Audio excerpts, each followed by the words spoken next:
There's a public report card on your nonprofit, and your biggest donors are reading it before they ever met you. But no one ever walks you through exactly what it says. So let me show you the numbers that the donors check and how they read them. I'm Tim Krause, Operation Partner at Cornerstone CPA. Our team brings over 25 years of experience to nonprofits. We help nonprofits who earn over $1 million in gross receipts build trust with their donors by increasing their financial visibility. Your 990 is unlike any other tax return. This one's public. Anyone can read it. So here's the real question. What does your 990 say about you and your organization? Here's the thing. It's easy to treat your 990 just like another filing. Your biggest donors, they treat it like due diligence. It's how they look into you before they give. A messy 990 tells a story you may never want to tell. If costs land in the wrong place, a really healthy organization can look wasteful. Like too much went to overhead instead of to the mission. If one number looks off, donors quietly make up their own mind. And you never get a chance to explain. We had a client who had a liability that was in the wrong category because they did their own accounting, and it ended up costing them a grant. But here's the good news. This same form, the 990, can just as easily tell the truth about who you are and what you do. When your expenses are split on purpose, not just however they happen to land, the numbers finally match your mission.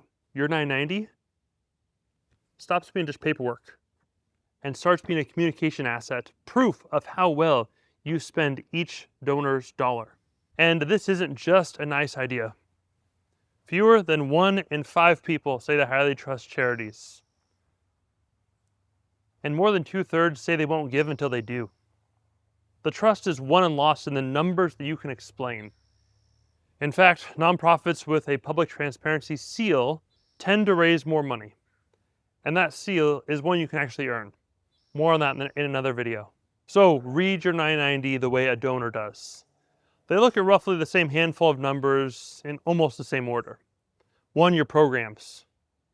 Did you actually accomplish what you were aiming to accomplish with your mission? 2 is going to be your program to expense ratio. A lot of websites will have this. Basically, how much of the money went to expenses that were not program related versus the ones that were. And 3, the leadership pay. Is it reasonable? And is it explained if it needs to be? The 4th one will be your reserves. Do you look steady or fragile? Will you be around for the next several years, or are things going downhill? And 5, very similar to this, is going to be your consistency. Do your numbers hold steady year after year, or do they swing around with no explanation? Know these 5 numbers, and you can read your 990 the way they will. Now, when the donor asks about one of these numbers, keep it simple. Say the number, what it means, and why it's healthy.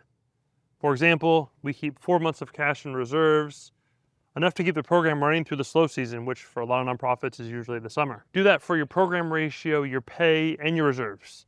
And you can handle any question a donor or a board member may ask you if it comes to that. If you take one thing from this, take this. Read your 990 like a donor would before you file it. Walk through those 5 numbers at least with your accountant while there still is time to fix it and fix the story. Most of the time, the fix is relatively simple. It's just how costs were split. We see that a lot. We do over 90 990s a year, and that is the big problem that we see.